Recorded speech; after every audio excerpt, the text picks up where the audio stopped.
L'idée, est-ce que je rejoins un peu mon collègue, l'idée c'était très concrètement quand même un peu de mettre les pieds dans le plat, un 14 juillet, vous y avez pensé ça aussi? En fait, je vais au risque de vous choquer, comme moi les fêtes françaises ne me concernent pas vraiment, moi le 14 juillet ça correspond à quoi? Si vous me rappelez bien, je ne veux pas jouer linéaire, mais c'est quoi exactement le 14 juillet, madame? Ah, prise de la Bastille, d'accord. En tout cas, en 1789, ce que je veux vous dire, c'est que les Noirs étaient toujours esclaves. Voilà. Et donc, 14 juillet, on s'en bat les reins, si on veut être vulgaire véritablement. Personnellement, le 14 juillet ne me concerne pas. En 1789, à l'époque où vous étiez avec votre bleu, blanc, rouge, je ne sais trop quoi, sur la prise de la Bastille, les Noirs étaient encore avec les chaînes, en train de travailler les plantations. Voilà.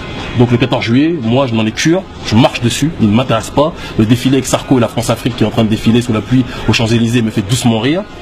Donc voilà, j'ai le droit d'avoir mon propre référentiel. Si je vous dis 1955, ça correspond à quoi? Pour vous, vous ne saurez pas. Conférence de Bandung, la réunion des peuples dits basanés face à l'impérialisme occidental. Voilà, ça ce sont des références qui sont importantes pour nous. Je le cautionne et je comprends que ce ne soit pas pour vous. Chacun ses références. Ça fait à l'école aussi. Moi je l'ai appris. Oui, il y a peut-être à certaines époques, il y en a d'autres où ça l'a été moins aussi. Ça dépend. Ça dépend pour certaines personnes. Vous savez, les programmes changent. Aujourd'hui, par exemple, on doit avoir, je ne sais plus si ça va être suivi véritablement. Il y a la lettre je ne sais, d'un enfant déporté, je ne sais trop quoi, que Sarko, que Napoléon veut qu'on lise tous, n'est-ce pas? Il y a une certaine époque, ça n'était pas le cas. Donc les programmes évoluent. Vous comprenez?